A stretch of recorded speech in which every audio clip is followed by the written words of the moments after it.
في البداية بكرر تاني لازم نتفق كلنا إنه ما يعرف الغيب إلا الله الواحد، وكل اللي يقول عكس كده يبقى منكر لله وجاحد. وفي عجالة عشان تفهم الليلة راجع الفيديو اللي فات، هتلاقيني شارح فيه مين هم عيلة سيمبسون وشوية حاجات.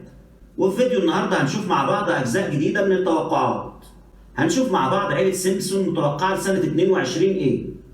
وزي كل سنة عيلة سيمبسون عندهم توقع غريب وعجيب، لو عرفتوه علقولي عليه.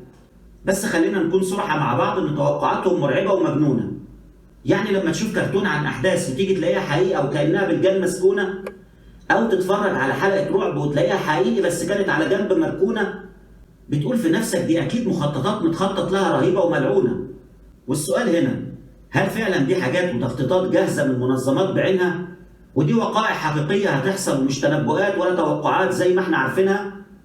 هيجاوب على التساؤلات دي كلها الأحداث اللي هتظهر وهتكونوا شايفينها. وتعالوا نشوف سنة 22 السنة اللي احنا فيها الآن، ايه اللي هيحصل فيها وايه اللي لسه هيحصل كمان. أول حاجة هنتكلم عنها هو توقع المسلسل اللي هيحكم أمريكا بعد فترة من الزمان، وإنه لأول مرة حاكم أمريكا هيكون امرأة من داخل المكان. وزي ما كلنا عارفين إن بايدن هو الأمريكا دلوقتي رئيس، ونائبة الرئيس هي كامالا هاريس. وفي ناس كتير بتتوقع إنها هي اللي هتمسك بعد بايدن الرئاسة، لأن بايدن بيعاني من أمراض كتيرة وهتحل مكانه لو حصل له أي انتكاسة. كل ده حلو وزي الفل وواضح وظاهر للكل. لكن الغريب والعجيب والمريب إن المسلسل بين رئيسة أمريكا الأولى هتكون بشكل معين في أحد المشاهد، وكانت لابسة ملابس باللون البنفسجي وعقد من اللؤلؤ واضح للمشاهد.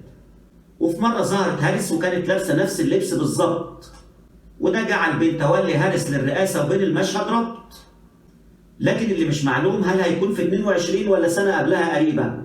اتنبأ مسلسل سيمبسون برضه بكارثة في ميناء بيروت ومصيبة. في واحدة من حلقات المسلسل ظهر هومر وهو بيشتري متفجرات من تاجر سلاح، وعن طريق الخطأ تنفجر المتفجرات وهو بيحاول إشعالها، وساعتها انفجرت المدينة بأكملها. وظهر سحابة كبيرة تشبه بشكل كبير انفجار ميناء بيروت في لبنان، والكل شاف إن في مبنى ظهر في المشهد بوضوح النهار يشبه مبنى تاني ظهر ضمن صور ظهرت وقت الانفجار. ومش بس حادثة الانفجار واللي مليها الغموض والأسرار، ده كمان عرض قصة لطفل وقع في بيت كبير وعالي الأسوار، والبيت ده كان أضيق من إن حد يعرف ينزل يجيب الطفل منه، وإن الطفل ده شغل بلاد كتيرة والأخبار بدأت تتكلم عنه، وبدأوا يحفروا فترة طويلة جدا عشان يقدروا يخرجوه. المشهد ده كتير جدا بقصة الطفل ريان شبهوه، وده شيء حقيقي يستدعي القلق ويومه بظهر، لأن الحادثة اتعرضت في المسلسل بتفاصيل مرعبة قبل حادثة ريان بكام شهر. كمان من الأحداث المنتظرة في السنة دي وبيتم في ثواني هو الانتقال الآلي أو السفر لمدة قصيرة من مكان للتاني، وده بالظبط اللي العلماء شغالين على تحقيقه بدون الناس ما تعاني. وده اللي ظهر في حلقة من الحلقات لما دخل هومر في آلة من الآلات عشان ينتقل انتقال سريع وآلي، وخرج بعدها في آلة تانية ودفع مبلغ مالي وهو $2 فقط لا غير، ونزل في مكان تاني خالص بسرعة زي صباح الخير. وده استدعى استغراب كتير في أمريكا من الشعب، وجاب لهم الذهول ومعيشهم في الرعب، لأن العلماء فكروا يطبقوا ويوفروا قريب جدا هذا المشروع. وفي حلقة من حلقاته كانت تكنولوجيا الهولوجرام هي الموضوع. ظهرت مجموعة من الأجهزة اللي بتدعم الهولوجرام بأمان، وحتى في نفس الحلقة قالوا إن تكنولوجيا الهولوجرام هي اللي هيستخدمها الإنسان، وهتكون تقريبا موجودة في المستقبل في كل مكان. واللي ما يعرفش إيه هي تقنية الهولوجرام وهل هي حلال ولا حرام، الهولوجرام هو عبارة عن تقنية بتكون صورة ثلاثية الأبعاد تشوفها مهما تكون فين، وده عن طريق أشعة الليزر اللي بتشوفها العين. وظهر بالفعل في صورة التنين في الصين، وفاجأت العالم بها اليابان بأنها ممكن تنقل بها كأس العالم في 2022. كمان في حلقة نزلت في 2016 وكان فيها تمهيد، قالوا إنه في المستقبل وفي سنة 2026 بالتحديد البشر هيستعمروا المريخ وهيقدروا يكونوا حياة تانية. طبعا لما نزلت الحلقة دي محدش اقتنع بيها ولو لمجرد ثانية، لأن فكرة إن البشر يعيشوا في المريخ بعيدة وأشبه بالخيال. ولكن في وقتنا الحالي في كتير من المؤسسات العامة في المجال فعلا بتشتغل على الفكرة دي وبتقول إنها ما عادتش صعبة المنال.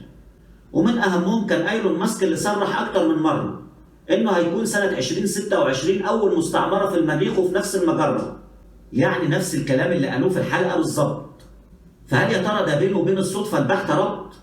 ونيجي بقى للمغرب وزيارة عيلة سيمبسون ليها، وفسر الناس بعد مشاهدة الحلقة إنه هيحصل حاجة فيها، وبالذات بعد الحديث اللي دار بين هومر والعرافة بخصوص شراء مصباح علاء الدين وانه حقيقي ومش خرافه.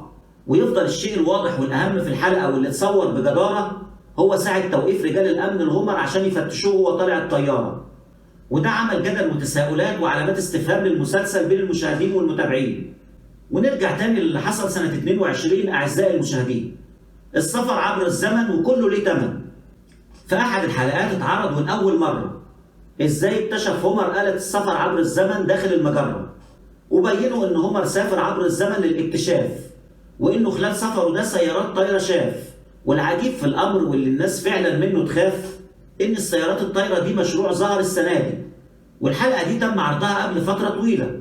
وده شيء ممكن يكون عادي، لان العلماء قالوا من فتره انهم شغالين على موضوع السيارات، وقالوا انها على سنه 2022 هتنافس الطيارات وهتكون متوفره ومتاحه للجميع للاستخدام العام. كمان قالوا هيكون في رحلات تجاريه الى الفضاء، بمعنى ان اي شخص من عامه الناس ممكن يسافر مع الاصدقاء، لكن للي قادرين انهم يدفعوا رسوم تذكره ذهاب وعوده للفضاء. وحتى مش شرط لازم انهم يكونوا رواد فضاء. وفي الحلقه شركه ناسا اختارت شخص مدني عشان يركب مركبه فضائيه، والشخص الفايز بالفرصه كان هو شخصيه هومر البدائيه. وطلع هومر للفضاء بدون اي عناء. وفي الحقيقه انه في شركات كتيره شغاله على الفكره دي، ومن ضمنهم ايلون ماسك اللي قال هيوفر رحلات للفضاء تجاريه بدايه من سنه 2022 الميلاديه. وسعر التذكره هيكون 55 مليون دولار، حاجه كده يا بلاش والله واخر مرار. كمان ظهر في المسلسل في حلقه سنه 2021 ميلادي مشاهد كتير لروسيا وهي بتحاول تحتل دول حواليها، وده حصل السنه دي. وانها كمان بتحاول ترجع الاتحاد السوفيتي، وده شيء غير عادي. يجي بعده مشهد تاني في الحلقه وفي سفير روسيا بيتكلم في كام ثانيه، بيقول ان روسيا عندها نوايا خفيه انها ترجع الاتحاد السوفيتي مره تانيه. وده الشيء اللي احنا شايفينه دلوقتي بالظبط وبالتمام. حتى ان بوتين صرح بان اوكرانيا اصلا جزء من روسيا اكتر من مره في الاعلام. وهنا يقصد انهم كانوا مع بعض في الاتحاد السوفيتي قبل ما ينهار. فهل يا ترى النبوءه دي هتتحقق ونشوف بكره الكلام ده في الاخبار؟ في الجزء 23 في الحلقه رقم 13 ظهرت ارقام متسطره، والحلقه كانت بتتكلم عن العملات الرقميه او العملات المتشفره. في الحلقه دي قالوا ان العملات الرقميه هي دي المستقبل اللي جاي. يعني سيادتك هتقدر تقعد بيها على اي قهوه وتشرب شاي، لان حسب كلامهم ان العملات الورقيه هتختفي من دنيتنا نهائي، وكل شيء في حياتنا هنستخدم فيه العملات الرقميه بشكل تلقائي. وبالفعل في وقتنا الحالي العملات الرقميه بدأ يكون لها في العالم مكان، وفي كتير من الشركات بقت بتقبل الدفع بالعملات الرقميه من اي انسان، زي شركه امازون اللي هي شركه السيارات، وكمان ستاربكس. ودايره قبول العملات الرقميه بتوسع وتكبر وحاجه لوكس. وفي ظل التطور التكنولوجي اللي احنا عايشينه ده مش بعيد ان فعلا العملات الرقميه هتكون هي طريقه الدفع الاساسيه بالتاكيد. سيبك بقى من اللي فات ده كله وركز معايا في الحته اللي جايه. في حلقه من حلقات الكرتون شفنا شخصيه اسمها كريسبي ظهرت لعدد من الثواني. كريسبي اخترع برجر جديد مختلف عن اي برجر تاني، وفكرته غريبه جدا والواحد فيها محتار. هل ده هيبقى حقيقه ولا دي مجرد افكار؟ تخيلوا فكره البرجر ده بتقوم على قتل الابقار، وبعدين ياكلوا ابقار تانيه لحم الابقار الاولى، وبعدها ياخدوا الابقار التانيه يصنعوا منها البرجر بطريقه مش معقوله. في البدايه كل اهل البلد كانوا متحمسين انهم يجربوا البرجر والناس منه مذهوله. واول واحد جرب البرجر ده كان المذيع، واول ما اكل البرجر اتغير شكله تماما بشكل سريع، وتحول لمخلوق متوحش اشبه بالزومبي شكله فظيع. بعد كده الوباء او المرض ده بدأ ينتشر في البلد وفي كل مكان، ويخلي الناس تاكل بعضها واصاب البشريه بالجنان. وهنا الفوضى بدأت تنتشر في كل انحاء الارض بما عليها من سكان. يعني بيقول لنا ان في المستقبل مش هيكون في اكل في الموضوع، وان البشريه بسبب الوباء ده هتعاني من الجوع. فعلا الموضوع حقيقي مرعب ويدعو للشك والريبه، لانه مش منطقي خالص انه في مسلسل كرتوني احداثه رهيبه يظهر كم الاحداث دي قبل ما تحصل ويكون واضح قدامك كده وباين.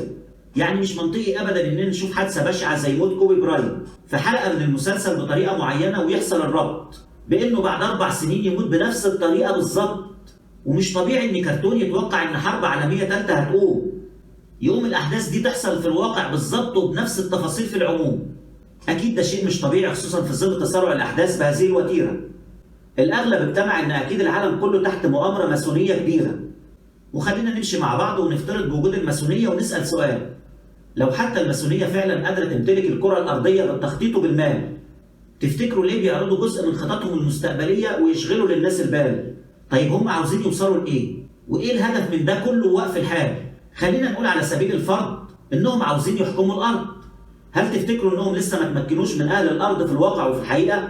كل دي اسئله محتاجه من اهل الراي اجابات دقيقه، لانها بكل الطرق وفي كل الاحوال مخططات غير بريئه. ودلوقتي جه دوركم عشان تكتبوا لي في التعليقات اكتر توقع صادم بالنسبه ليكم. وعلى تواصل دائم بالقناه عشان الجديد يجيكم خليكم. ولو عجبكم فيديو النهارده ما تنسوش الاشتراك في القناه والشير. وفي فيديو جديد ان شاء الله اشوفكم على خير.